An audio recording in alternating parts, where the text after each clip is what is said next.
Night was falling slowly over Starbase, and the air, thick with salt and steel, carried the weight of difficult decisions. Elon Musk sat alone in his office, on the 12th floor of the administrative tower, surrounded by shadows. The soft overhead lights reflected off his laptop screen, which displayed X, the platform once known as Twitter, now blinking with new notifications, comments, and controversy. For the past 5 days, Musk's name had dominated every corner of the media: TV shows, blogs, podcasts, news headlines, political panels.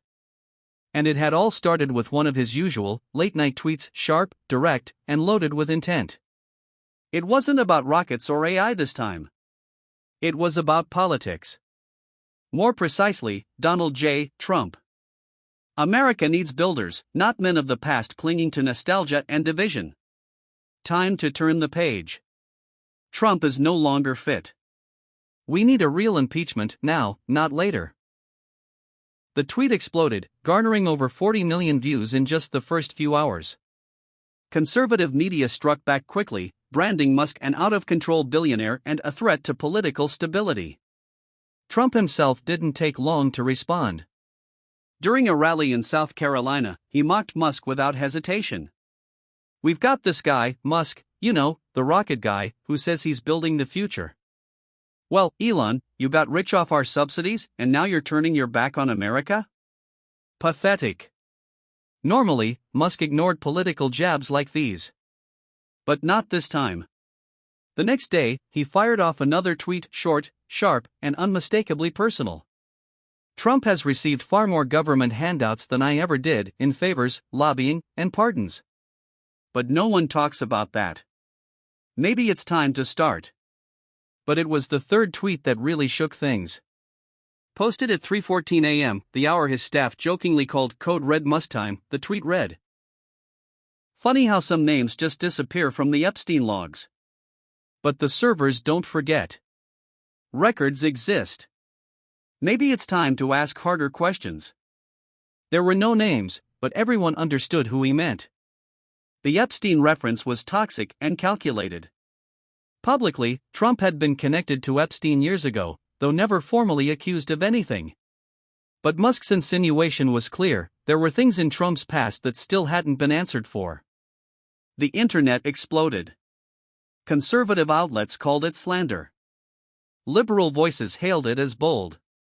Some media theorists speculated Musk was laying the groundwork for a larger political intervention. A few whispered about a new techno-party, possibly centered around his ideology. Musk neither confirmed nor denied anything. While his companies scrambled to manage the fallout, he kept working in silence. Officially, he was focused on Neuralink's next neural interface trial and a Starlink upgrade. But something had shifted. Even those close to him, lawyers, engineers, top-level managers, could feel it. At a Tesla board meeting in Palo Alto, one of the financial directors finally spoke up, breaking the tension. "Look, Elon. I get that you're passionate. But tweeting about impeachment and Epstein? That's risky. We could lose government contracts. Even the Department of Transportation could start raising red flags over carbon credit partnerships." Musk looked at him without blinking. His tone was calm, but firm. "If we lose a contract because I told the truth, then it's not a contract we deserved in the first place." Silence followed. No one argued. Meanwhile, social media became a battlefield. Musk's supporters called him a rare voice of reason, someone with the courage to challenge power. Trump's base, on the other hand, branded him a traitor, a sellout, with growing calls for Tesla boycotts and protests outside SpaceX facilities. Things escalated further when Trump's legal team issued a formal statement, labeling Musk's tweets defamatory, dangerous, and categorically false. They threatened legal action. Musk, as always, didn't back down. Instead, he retweeted the statement with a single word: "Interesting." That night, from his private residence above the control center, Musk watched the news unfold on a wall-sized display. Images flashed: a younger Trump with Epstein, angry protesters outside Tesla's Texas Gigafactory, news anchors speculating on whether Musk was planning to enter politics. His assistant brought him a cup of tea and handed him a folder detailing projected dips in Tesla's stock over the next week. Musk didn't even open it. "Did you expect all this?" the assistant asked softly. "Not all of it," Musk replied, staring at the screen. "But most." Outside, the coastal wind pushed against the building. Somewhere in the dark, radar dishes rotated toward the sky, tracking satellites. But Musk's gaze stayed grounded, focused, for once, not on Mars or AI or interstellar futures. What he saw instead was an incoming storm. One made not of thunder or wind, but of words, algorithms, political pressure, and the future of power in America. And it was just beginning. The media storm showed no signs of slowing down. Musk's words, now viral, had opened a deep fracture in public opinion. Every television network, every podcast, every front page was focused on one thing: the conflict between Elon Musk and Donald Trump. But while social media boiled over and talk shows scrambled to decode his tweets, something was unfolding quietly behind the scenes. A major American television network, one of the most watched in the country, contacted Musk directly. The message was short, almost formal. "We would be honored to host you for an exclusive primetime interview. America needs to hear from you. The world is watching." Elon read the email in silence, seated in one of the most secluded rooms at Starbase headquarters. It was early morning, and the sky above Boca Chica was gray, heavy with clouds. A storm was coming, in every sense of the word. He didn't need much time to think. He typed his response in less than 2 minutes. "I accept. But I won't just talk about politics. It's time the truth about Area 51 is revealed." The network's producers called him within an hour, stunned. "You mean, the real Area 51? "Yes," Musk answered calmly. "The one no one talks about. It's not just UFOs and legends. It's much more complex than that." They knew instantly, this wasn't going to be just an interview, this was a cultural bombshell. It would be promoted as nothing less than the interview that could change American history. The teaser aired just hours later, narrated in a deep, solemn voice. Elon Musk. Entrepreneur.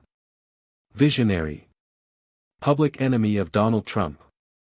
But now, for the first time, he will speak about what he's seen. He will reveal what the U.S. government has kept secret for decades. From the presidential race, to Area 51. This won't be just an interview. This will be a revelation. The internet went wild. Within 12 hours, the announcement reached 85 million views. The promo was translated into 5 languages. Reddit and X exploded with theories. Some believed Musk was about to reveal the existence of alien technology. Others speculated about advanced AI weapons, or quantum military projects buried in the Nevada desert. No one knew exactly what he was going to say. Only Elon, and perhaps a few of his most trusted aides. Back in his office, as wind gusted outside and the first drops of rain tapped against the windows, Musk stared at a document on his screen, a PDF, once classified top secret, dated 2004. A quiet, internal memo from the Department of Defense. He had received it years earlier through an anonymous source. He read the line again, a line he knew by heart. Area 51 doesn't just test aircraft. It tests concepts. Ideas that do not yet exist in the collective mind. Elon closed the file, took a slow breath, and turned to his assistant. "Is the broadcast confirmed?" "Yes," she said. "Sunday night at 8 p.m. National live coverage. They've also secured international satellite time for Europe and Asia." Musk nodded. Then, almost whispering, he added, "It's time." Meanwhile, Washington began to stir. The early reports surrounding the interview, still vague and fragmented, had already triggered quiet concern among members of Congress. Behind closed doors, calls were made to the Pentagon. What exactly does Musk know? No one had a clear answer. But one thing was certain. Sunday night, America would hold its breath. Sunday night arrived like a moment frozen in time. Across the United States, screens lit up, in living rooms, bars, airports, dorm rooms. Even on military bases. The words "Live, exclusive interview with Elon Musk" appeared on screen over slow-motion footage of the Nevada desert. The narrator's voice was deep and solemn. "Tonight, for the first time, the man shaping our technological future won't just speak about rockets or artificial intelligence. He will speak of secrets buried beneath the desert. Secrets the US government has hidden for over half a century." In the studio, Elon Musk sat alone. Across from him, a single interviewer. The set was dark, modern, minimal. No audience. No applause. Just two chairs, a camera, and a silence heavier than words. The interview began with calm, measured questions: his feud with Trump, the social media firestorm, his call for impeachment. Musk answered quietly, without provocation. "I'm not a politician," he said. "But I believe leaders must be held accountable for their actions. If we normalize chaos, we dismantle democracy, one step at a time." Then came the turning point. The interviewer paused. "You accepted this interview by stating that you intended to talk about Area 51. Elon leaned in slightly. "Yes. What exactly did you mean?" And with that, everything changed. The revelation. "I've seen things," Musk began, "that most Americans couldn't even imagine. Area 51 is real, obviously, but its purpose goes far beyond military tests or secret aircraft prototypes." He explained, cautiously, that over the years, through aerospace contracts and classified collaboration with federal agencies, he had gained access to documents, systems, and first-hand accounts that painted a disturbing picture. "We're not talking about aliens with antennae. We're talking about non-human intelligences, possibly autonomous probes or artifacts, recovered decades ago, stored and studied in maximum security facilities." He added. "Since the early 2000s, a joint secret program between elements of the Pentagon and private contractors has been working on technology reverse-engineered from materials that don't behave according to any known physical laws." The interviewer's expression tightened. "Are you saying the US government is in possession of non-Earth origin materials?" Musk paused. Then answered, "Yes. And not just the US." He referenced documents indicating rivalries and secret cooperation with China and Russia, all locked in a quiet, invisible race to decode and militarize these materials. "This isn't about lights in the sky. It's about who controls the future of physics and power. Whoever deciphers this technology first, wins the century." The studio went silent. The footage. Then, something unthinkable, a short video was broadcast, authorized by Musk, allegedly sourced from a retired U.S. Air Force engineer turned whistleblower. The footage was grainy, infrared. It showed an object hovering silently above a dry lake bed. Its surface shimmered in a way that made it impossible to focus on. Metadata confirmed the location: Groom Lake, Nevada, Area 51, filmed in 2009. "What you're seeing," said Musk, "was classified above even presidential clearance. Some presidents never saw this. That's how compartmentalized these programs are." Then, with unwavering tone, "I'm not afraid of the legal consequences. Truth is not a crime." The immediate reaction.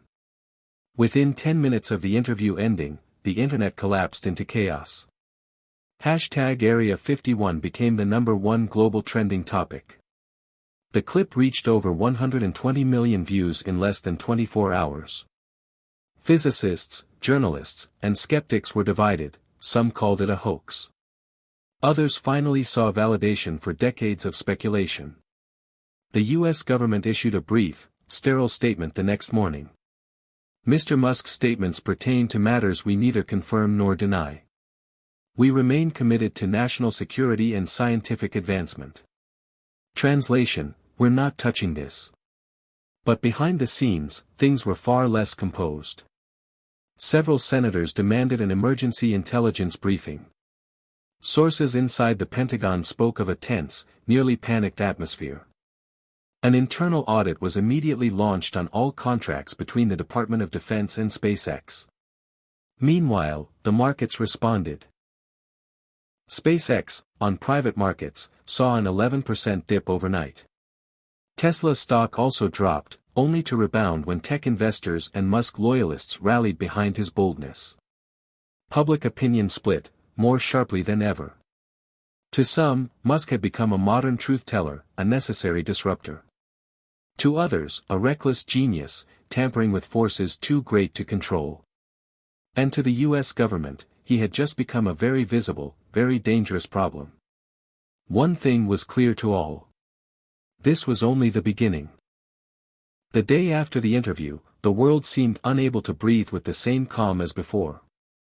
Elon Musk's revelations had opened a Pandora's box of epic proportions. From Washington to Beijing, from Moscow to Brussels, political and military capitals around the globe switched into a frantic state of alert.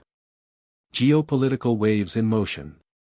In the closed rooms of Beijing's Central Committee, heavy with tension, back-to-back meetings were held between party leaders and military chiefs. The plan was clear: accelerate every space program, intensify surveillance and intelligence activities, and above all, increase resources devoted to research on the unconventional technologies Musk had mentioned. A general of the People's Liberation Army, with a grave voice, explained to a foreign diplomatic delegation. This is no longer just about military or economic supremacy. It's a fight for control over the fundamental laws of physics. Whoever masters these technologies will control the future. In Moscow, the atmosphere was more enigmatic. Internal sources revealed that Putin himself had convened intelligence and space agency heads to discuss a coordinated strategy, yet officially Russia denied any involvement in alien or esoteric programs. Meanwhile, European chancelleries, caught off guard, began requesting clarifications and transparency through NATO. The UN Security Council's emergency session became a stage for verbal clashes between powers demanding a say on these revelations, but the keyword was caution. The UN Secretary-General, with a tired yet determined face, said, "We stand at a historic crossroads. These technologies cannot be weaponized to divide us. A global pact is needed, a new order for humanity's security and progress." Pressure, threats, and isolation. The media frenzy turned into a real siege for Musk. Legal threats poured in, especially from allies and supporters of Donald Trump, who saw him as a public enemy to be taken down. But the worst came from the shadows: cryptic messages, anonymous calls, missed meetings with mysterious emissaries demanding he drop it. A close associate recalled. "I remember one day when Elon came to the office with an unusual expression, almost tired, but with eyes of someone who had decided not to back down. He told us, if they want the truth, I'll give it to them. But we have to be ready to pay the price." Musk's personal security was quickly beefed up: guards, constant monitoring, armored travel. But despite all this, the man's loneliness grew. Meanwhile, cyber attacks against SpaceX and Tesla intensified. Some sabotage attempts were thwarted, but the risks grew daily. In response, Elon declared at a press conference, "I am not afraid. Not just for myself, but for what we represent, a possible future, a challenge against ignorance and fear." The birth of a movement. As tensions rose, Musk increasingly voiced a clear vision: traditional politics was obsolete, incapable of facing emerging global challenges. He proposed a new model where technology, science, and international cooperation would be at the heart of world leadership. During a secret meeting with close collaborators and influential figures from tech and science, he said, "If we want to change the world, we can no longer rely on old power dynamics. Our mission is to advance a new humanism based on responsible innovation and knowledge sharing." The echo of his words quickly spread on social networks. Hashtags like #NewLeadership, #ScienceForDemocracy, and #FutureNow went viral. A new movement began to take shape, involving youth, intellectuals, activists, and professionals worldwide. The final showdown with Trump. It wasn't long before Trump responded publicly. At an emergency press conference, Trump harshly attacked Musk, calling him a media clown and accusing him of endangering national security and American unity. Strong, resonant words. Elon Musk is a threat to our country. He's throwing gasoline on the fire and undermining trust in the government and institutions. We must stop him before it's too late. Musk, for his part, didn't back down. With a tweet that soon became the symbol of his challenge, he replied, "Truth has no master. And no one can hide it forever. Democracy needs courage, not fear." Public debate ignited. Support rallies for Musk spread in many American cities, while opposition groups organized protests against his dangerous arrogance. Epilogue: an uncertain future. Despite all difficulties, Elon Musk emerged as an emblematic figure of a new era marked by great challenges and equally great possibilities. He was no longer just an entrepreneur or tech genius. He had become a catalyst for hopes, fears, tensions, and dreams. A symbol of a future that could be extraordinary or terrible, depending on the choices the world would make. Governments, elites, and the masses alike were called to decide where they stood. But one thing was certain. The truth had come out of the shadows, and the real game had only just begun. As the sun set behind the towers of SpaceX, Elon looked at the horizon with a firm and determined gaze. The journey was only beginning.